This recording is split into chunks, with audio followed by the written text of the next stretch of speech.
নেতাজি সুভাষচন্দ্র বসুর ১২৮তম জন্মজয়ন্তী উপলক্ষে নানান কর্মসূচি।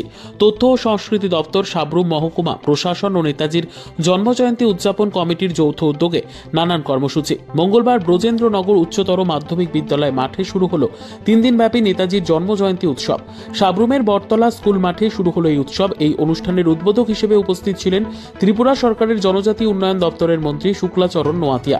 এছাড়া উপস্থিত ছিলেন দক্ষিণ জেলা পরিষদের সভাধিপতি দীপক দত্ত, মনু বিধানসভার বিধায়ক মাইলাফ্রু মগ, সাব্রুম নগর পঞ্চায়েত চেয়ারপারসন রমা পোদ্দার দে সহ অন্যান্য বিশিষ্ট অতিথিরা। 3 দিনব্যাপী নেতাজির জন্মজয়ন্তী উদযাপন উৎসবে সাংস্কৃতিক অনুষ্ঠানের পাশাপাশি গ্রামীণ কৃষি মেলারও ব্যবস্থা করা হয়েছে। উদ্বোধনী অনুষ্ঠানে সভাপতির আসন অলঙ্কৃত করেন সাতচাঁদ পঞ্চায়েত সমিতির চেয়ারম্যান প্রভাস লোধ। মেলা প্রাঙ্গণে বিভিন্ন সরকারি দপ্তর ও বিভিন্ন স্বসহায়ক দল তাদের স্টল নিয়ে আসেন। এছাড়াও ছোট ছোট ছাত্রছাত্রীদের আঁকা ছবির প্রদর্শনীর পাশাপাশি ছিল সবজি প্রদর্শনী। ছাত্রছাত্রীদের মধ্যে বিভিন্ন প্রতিযোগিতারও আয়োজন করা হয় মেলা কমিটির পক্ষ থেকে।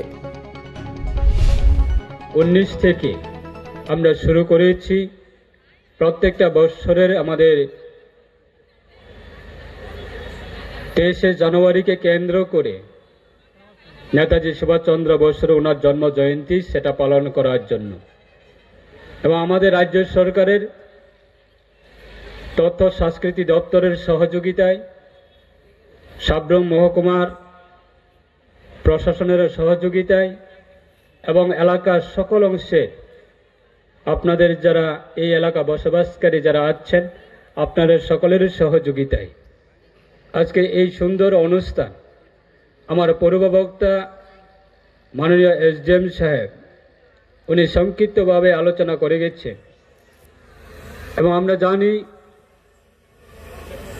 যা আমাদের যারা দেশপ্রেমী এবং ভারতবর্ষের আমরা যারা ভারতবর্ষের আমাদের প্রত্যেকটা নাগরিক যারা আছেন, আমাদের যারা ভারতবর্ষটাকে স্বাধীনতা আনার জন্য বহু মহান ব্যক্তিরা আজকে নিজের প্রাণ বলিদান দিয়েছে,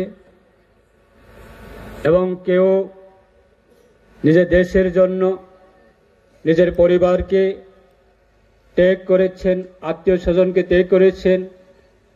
সেটাকে কেন্দ্র করে আমাদের ভারতবর্ষের মাননীয় প্রধানমন্ত্রী, সকলের প্রিয় প্রধানমন্ত্রী নরেন্দ্র মোদী, উনি বিগত বহু বছর ধরে। নিজস্ব প্রতিনিধির রিপোর্ট, দুরন্ত টিভি।